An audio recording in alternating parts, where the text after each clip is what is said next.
He's the OG developer right here. I learned everything from this guy. Not everything, man. Now, you perfected the formula. That's you really the plan, man. I walked through there, man. Everything is the right way, especially for buying holds, rentals. Like, you touch it right, and you'll get the premium in the end. That's the plan, right? That's the plan. So, man. Yep. All right. Well, hopefully your buyer is looking at it. You know, 1031. Let's see what we can do. Okay. Yep. All right. All right, guys. Yeah. Good seeing you. See you, man. I'll see you around. Hi, everybody. I'm Andrew Litchfield. I'm a real estate developer, real estate broker, and general contractor in Massachusetts. And I've coached over 100 students through my mentorship program.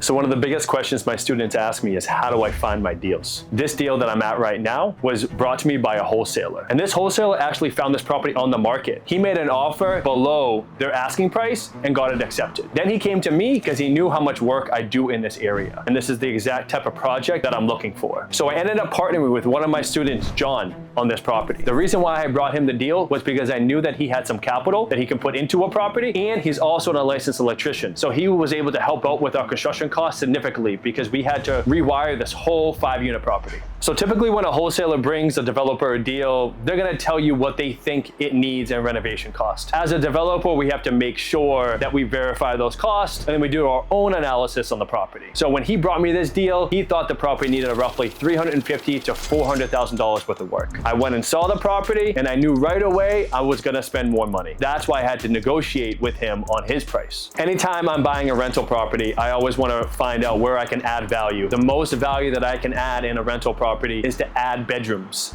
So the first thing that we look at when we're looking at a property is, how can we change the layouts to add more bedrooms and to fit more bathrooms into the property so that it can rent for more money. To give you reference, the property that we're standing at right now is a 5-unit building in Dorchester with over 8,000 square feet. We're renovating this property top to bottom, new windows, roof, siding. On the interior, new kitchens, new bathrooms, hardwood floors, painting the whole interior. We're gonna spend roughly $600,000 renovating this property. All right, cool. We're in the left side of our 5-unit BRRRR property right now, really close to the finish line. So I'm just walking through to make sure there's, big things that need to come up. I'd say we're probably about 90% finished up here. Got all of our materials in one space, all organized. That's what I want to see. Walk in, make sure my bedrooms, they just finished up the plaster up here. So we got to get that finished up. Let's go in, no water yet. All right, we got a washer dryer hookup over here. Nice shower. This is the closet before. Now I know everyone loves pantries, but sometimes you've got to turn a pantry into a washer dryer room. That's what we did over here. So I've got my side-by-side washer dryer, another way that we can add value in addition to a bathroom.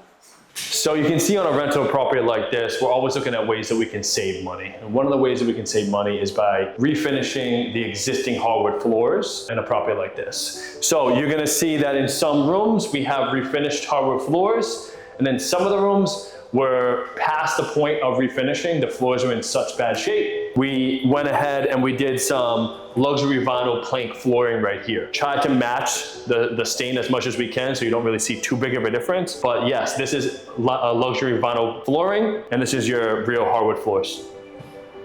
Not too much of a difference, but it makes it look a much cleaner look.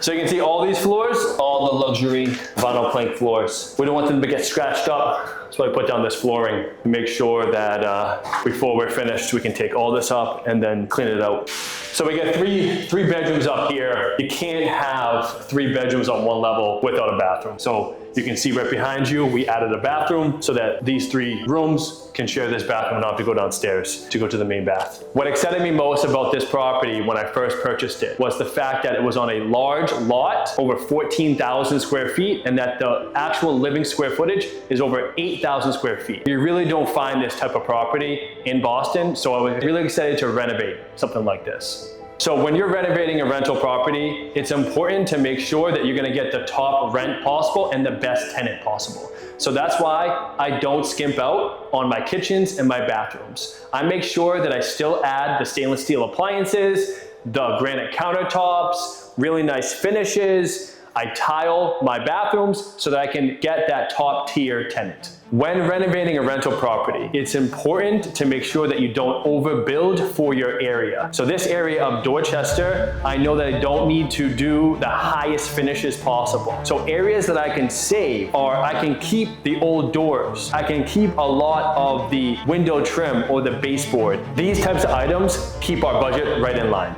I love partnering with my students because not only are they going to make money, but they're learning that step-by-step process that you don't learn in the classroom. You learn it right on site.